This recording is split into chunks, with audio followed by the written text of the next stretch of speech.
cresci num lugar muito moral, muito religioso, né?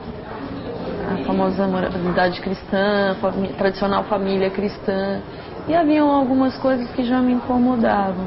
Um tanto de hipocrisia, de manter algumas relações que na verdade não existiam, mas você fica ali cultuando aquilo como se fosse legal e as pessoas na verdade estão se deteriorando ali dentro.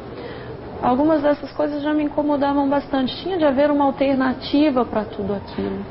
Nesse sentido, quando eu encontrei o Nietzsche e ele estava justamente apontando para essas coisas, me era muito próximo. Daí eu fui prestar vestibular sem muitas expectativas de passar, acabei entrando na filosofia. Quando eu vi, eu estava fazendo pesquisa em Nietzsche.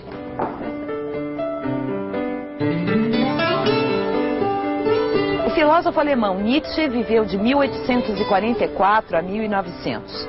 Mesmo assim, foi capaz de antecipar algumas questões que marcaram a vida e o pensamento dos séculos 20 e 21. Hoje, Nietzsche ainda desperta um grande interesse, tanto no meio acadêmico como fora dele. Mas por que as ideias deste filósofo continuam tão atuais?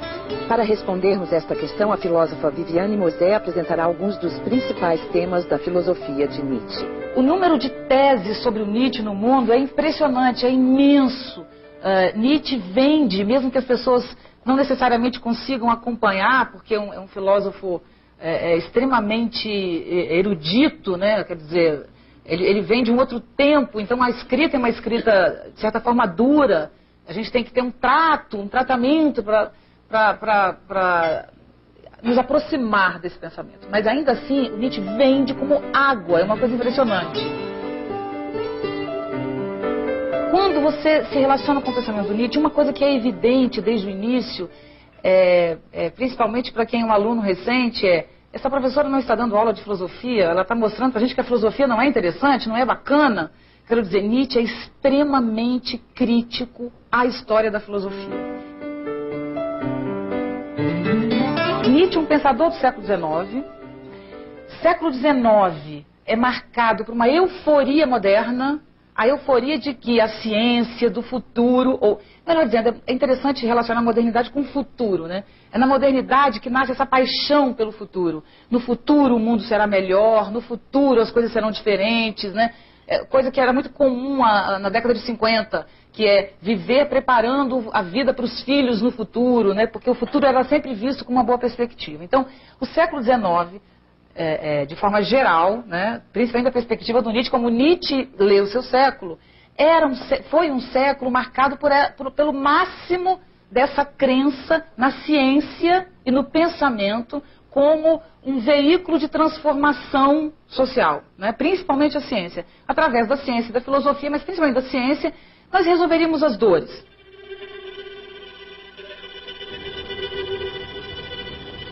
Se a ciência produz cada vez menos alegrias em si mesma e gera cada vez mais alegria, colocando sob suspeita os confortos da metafísica, da religião e da arte, então a maior fonte de prazer, a qual a humanidade deve quase toda a sua qualidade humana, fica empobrecida. Uma cultura elevada, portanto, deve dar ao homem um cérebro duplo, duas câmaras cerebrais, por assim dizer. Uma para experimentar a ciência e outra para experimentar a não ciência. Nietzsche, então, está vivendo esse tempo em que as pessoas têm essa euforia. Ao mesmo tempo, ele estuda o grego arcaico. Ele estuda a Ilíada e a Odisseia, ele estuda Homero, ele estuda os gregos pré-socráticos. Os gregos pré-socráticos são chamados de pré-socráticos não à toa, né? Quer dizer, eles são anteriores ao nascimento do nosso modo de pensar. A nossa forma de pensar e o nosso modelo de pensamento, que nós temos um modelo de pensamento, esse modelo vai nascer com Sócrates e Platão. Antes não tinha isso. Então, o que caracterizava o pensamento pré-socrático era a arte, por exemplo, como mediação entre as coisas. A ideia de verdade não era uma ideia clara, não era uma ideia que ainda tivesse sido inventada, né? Então, o que marcava o pensamento pré-socrático é um pensamento fundado ainda, apesar da discussão se afirmando ou negando, o devir era um pensamento fundado no devir. O que é o devir? A vida como um processo de transformação constante, de mudança constante. Tudo muda o tempo inteiro, nada é fixo. Isso uns olham e dizem que horror, tudo muda. e outros dizem que lindo, tudo muda. Então isso varia entre os pré-socráticos, mas todos estão em torno da ideia de que tudo muda e a vida é esse fluxo contínuo, essa transformação o tempo inteiro. Nietzsche era atraído pela ideia da transformação, ponto importante na filosofia de alguns dos pensadores pré-socráticos. Para Heráclito, por exemplo, nenhuma transformação acontecia por acidente, e sim movida por uma espécie de força divina que está presente em todas as coisas materiais e mantém tudo num fluxo perpétuo de constante transformação. Para Nietzsche, os pré-socráticos eram os verdadeiros filósofos que conjugavam de igual maneira a arte, o pensamento e o saber. O Nietzsche é filho de pastores, quer dizer, de pastor, né? De um pastor protestante. A tradição de pastores, de avô.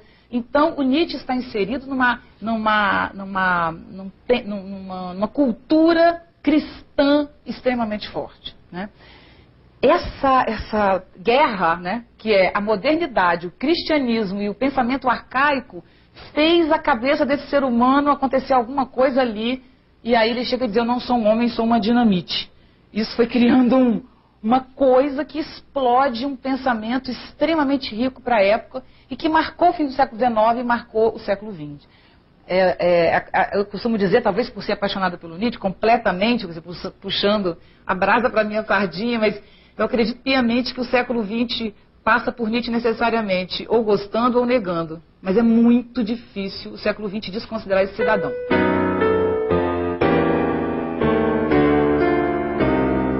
No próximo bloco veremos como a dinamite de Nietzsche explodiu no mundo moderno.